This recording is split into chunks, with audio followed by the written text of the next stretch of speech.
Hello అందరికీ. ఈ వీడియోలో అయితే నేను చిన్న పిల్లలతో సహా చేసుకోగలిగే ఈజీ వేలో చికెన్ కర్రీ బ్యాచిలర్ కూడా ఈజీగా చేసుకోవచ్చండి.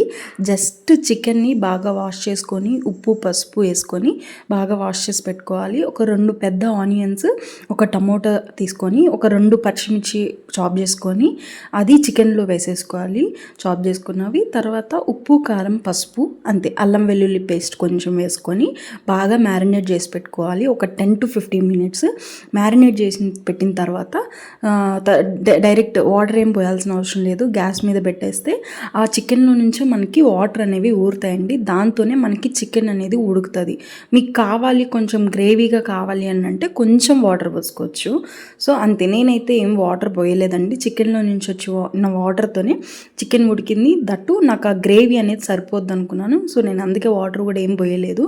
ఇక్కడ చూస్తున్నారు కదా గ్రేవీ ఉడుకుతుంటే నేను వీడియో తీసుకుని ఉంటే ఈరోజు సండే కదా అని చెప్పేసి నేను స్వీట్ కార్న్ అనేది ఉడకబెట్టానండి ఇంట్లో ఉంటే. అవి తీసుకొని వీడియోలో చూపిస్తున్నారు మా వారు.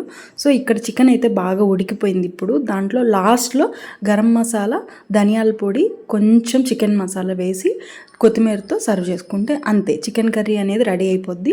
సో బగారా రైస్ నేను ఎలా చేశాను అని అంటే, నేను 2 cups రైస్ తీసుకున్నాను. 2 cups రైస్కి 4 cups వాటర్.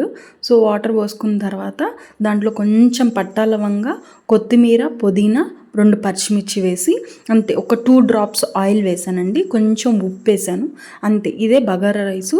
దీంట్లోకైతే చికెన్ కర్రీ చాలా టేస్టీగా ఉంటుందండి. సో ఎవరైనా ఈజీగా చేసుకోవచ్చు. మీరు ఒకసారి ఈ పద్ధతిలో ట్రై చేసి నాకైతే తప్పకుండా కమెంట్ చేయండి.